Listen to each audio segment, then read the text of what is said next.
Then the seven angels, who had the seven trumpets, prepared to sound them.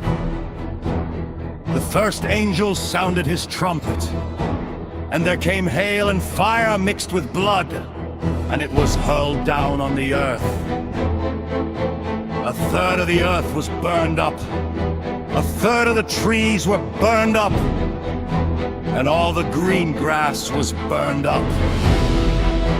The second angel sounded his trumpet, and something like a huge mountain all ablaze was thrown into the sea. A third of the sea turned into blood.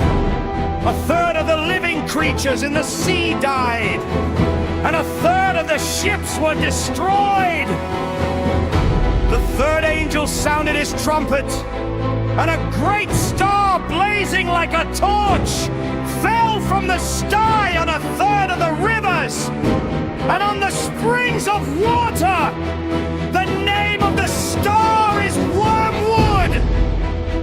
A third of the waters turned bitter, and many people died from the waters that had become bitter. The fourth angel sounded his trumpet, and a third of the sun was struck, a third of the moon, and a third of the stars, so that a third of them turned dark. A third of the day was without light, and also a third of the night. As I watched, I heard an eagle that was flying in midair call out in a loud voice, "Woe! Woe! Woe to the inhabitants of the earth, because of the trumpet blasts about to be sounded by the other three angels." The fifth angel sounded his trumpet, and I saw a star that had fallen from the sky to the earth. The star was given the key to the shaft of the abyss. When he opened the abyss, smoke rose from it like the smoke from a gigantic furnace.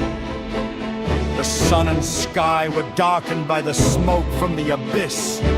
And out of the smoke, locusts came down on the earth and were given power like that of scorpions of the earth. They were told not to harm the grass of the earth or any plant or tree, but only those people who did not have the seal of God on their foreheads. They were not allowed to kill them, but only to torture them for 5 months. And the agony they suffered was like that of the sting of a scorpion when it strikes. During those days, people will seek death but will not find it. They will long to die, but death will elude them.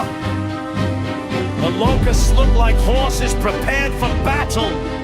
On their heads they wore something like crowns of gold, and their faces resembled human faces. Their hair was like women's hair, and their teeth were like lions' teeth.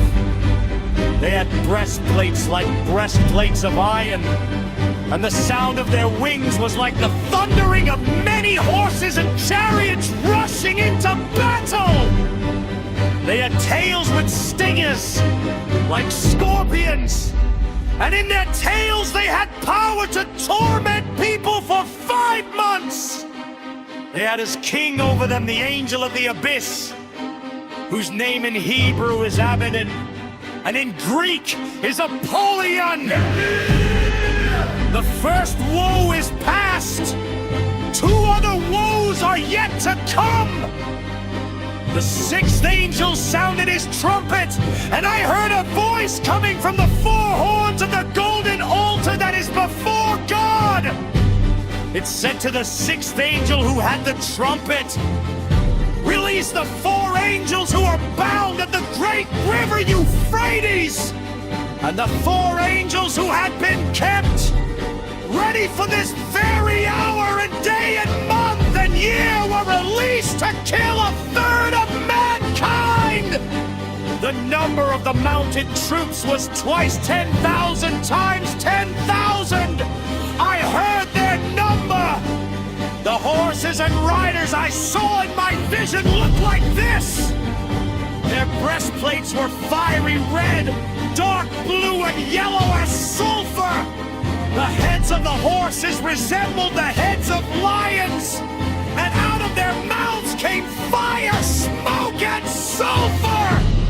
A third of mankind was killed by the 3 plagues of fire, smoke, and sulfur that came out of their mouths. The power of the horses was in their mouths and in their tails, for their tails were like snakes, having heads with which they inflict injury.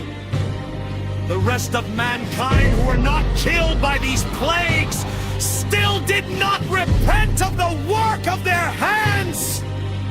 They did not stop worshiping demons and idols of gold, silver, bronze, stone, and wood.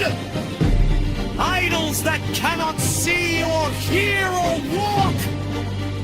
Nor did they repent of their murders, their magic arts,